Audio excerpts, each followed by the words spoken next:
आजकाल महाराष्ट्रात अनधिकृत धार्मिक स्थळांवर जेसीबी चालवणं ही बाब अगदी सामान्य झाली आहे। 3 दिवसांपूर्वीच नाशिकात अनधिकृत दर्गा पाडण्यात आला होता। त्यावेळी हिंसाचार होऊन काही पोलीस कर्मचारी जखमी सुद्धा झालेले।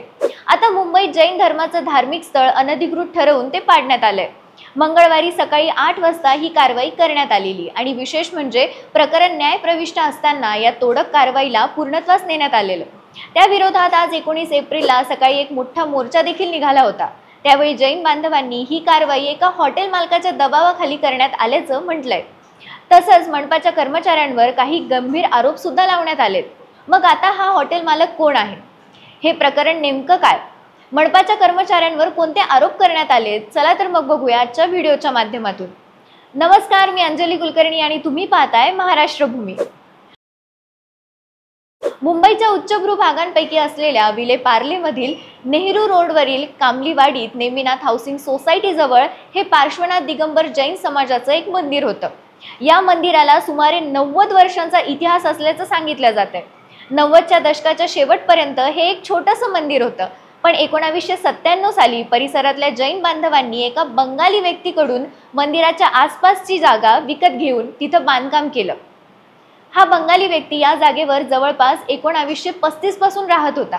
त्यामुळे या जागेवर शक्यतो कोणतीही अडचण येणार नाही असा समज जैन बांधवांचा होता।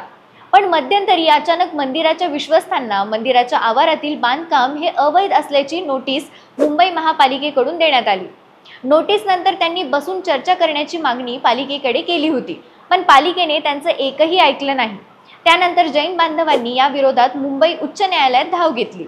दोन्ही बाजूने युक्तिवाद झाला आणि उच्च न्यायालयाने एक महत्त्वपूर्ण निर्णय देत मंदिराच्या तोडक कारवाईला 15 दिवसांची स्थगिती दिली। 1 एप्रिलला उच्च न्यायालयाने ही स्थगिती दिली होती आणि 15 एप्रिलला संध्याकाळी 6 वाजता या स्थगितीची मुदत संपली। त्यानंतर अगदी दुसऱ्याच दिवशी म्हणजे 16 एप्रिलच्या सकाळी 8 वाजता महानगरपालिकेचे कर्मचारी हे त्या ठिकाणी दाखल झाले। त्यांच्यासोबत पोलीस बंदोबस्त आणि 2 जेसीबी होते आणि त्यांनी मंदिर भुईसपाट केलं। त्या विरोधात आज मोर्चाचं आयोजन करण्यात आलं होतं। मोर्चा सुरू होण्यापूर्वी जैन बांधवांनी तोडलेल्या मंदिरात पूजा देखील केली आहे। तर कारवाई विरोधात काढण्यात आलेल्या मोर्चात सर्व पक्षीय नेते सहभागी झाले होते। यामध्ये खासदार वर्षा गायकवाड, मंत्री मंगलप्रभात लोढा, आमदार पराग आळवणी यांचा समावेश होता।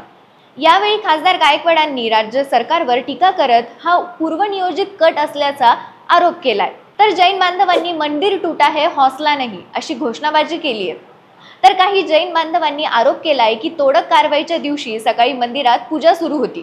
पोलीस अचानक मंदिरात शिरले, त्यांनी आमचे पवित्र ग्रंथ आणि मंदिराचं सामान बाहेर फेकून दिलं। तसंच महिलांना देखील बळाचा वापर करून बाहेर काढण्यात आलं आणि मंदिराच्या तोडकामाला सुरुवात केली आणि ते संपूर्ण मंदिर त्यांनी तोडलं। आता यावर मंदिराचे विश्वस्त अनिल शहा म्हणतात की महापालिकेने आम्हाला मंदिराच्या आवाराचा अर्धा भाग हा अनधिकृत असल्याची नोटीस पाठवली होती। त्यावर आम्ही त्यांना मोजमाप करून अनधिकृत बांधकाम पाडण्याची विनंती केली, पण त्यांना संपूर्ण मंदिरच पाडायचं होतं आणि त्यांनी ते पाडलं सुद्धा।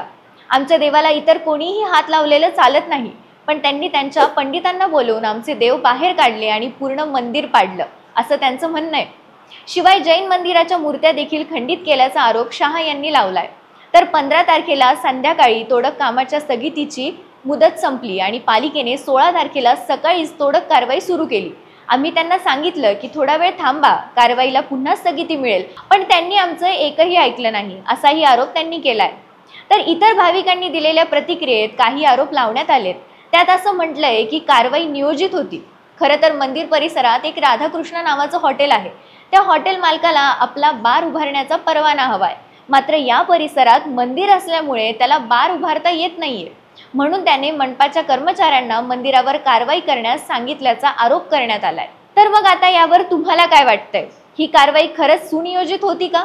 तुमच्या प्रतिक्रिया आम्हाला कमेंट्सच्या माध्यमातून नक्कीच कळवा। धन्यवाद।